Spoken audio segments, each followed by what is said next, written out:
welcome to our vlog. Today is July 29, 2024, and it is our first day of school. Ika nga eh. Hey ka muna, Amek. Hey ka muna, hey! Okay.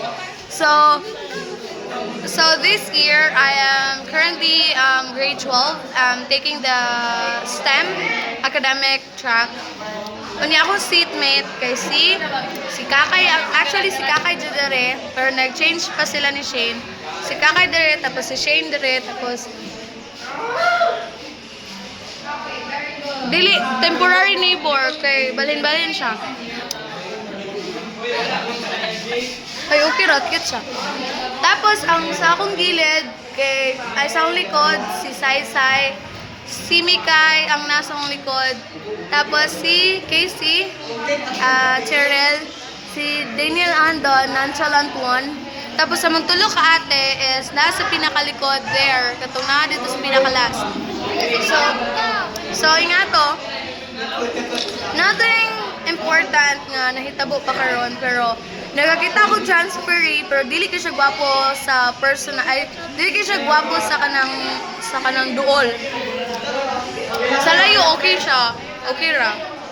Tapos paan?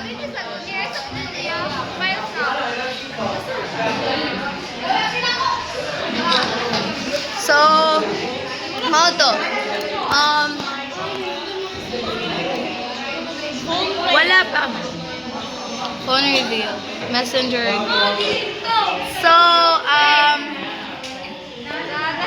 nothing is important today. Wala lang. Wapa lang yung kayo ko.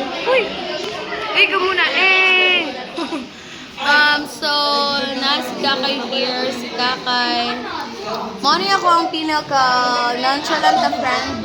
Like, dili dyan na siya mutingog, guys. Pag dili siya kailangan mutingog.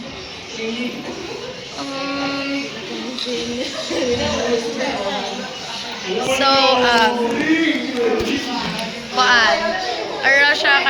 kani siya kay gimingaw naman siya ni Joshua. Awa, di ba, layo kay panglantaw. Alangan, isay dili maboard ana nga layo kay mga baby boy. Huh? Oh, may pa kong ole baby boy. Charot. So, ang isa po, diba? Oh, high school. Mauni si Sean, mauni si Precious.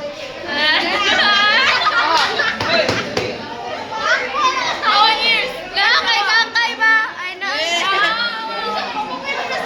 Wow. Oy, cotton cam si Sean na numisita kay Precious. Yay! Okay, save. How ganito siya? So, kaya siya karoon kayo nag-senti-senti ni siya kayo nag-FO man ni guys. Oh, FO pa ta. Ayaw sa ko. Sige. Ayaw pag-tingog-tingog sa ako. Siguro mo ko na siya. Ayaw ko gito. Wala man ka nag-talker mo ko sa camera. So guys, actually, mo dyan yung ako ang body. Pero karoon kayo nag-LQ pa mi.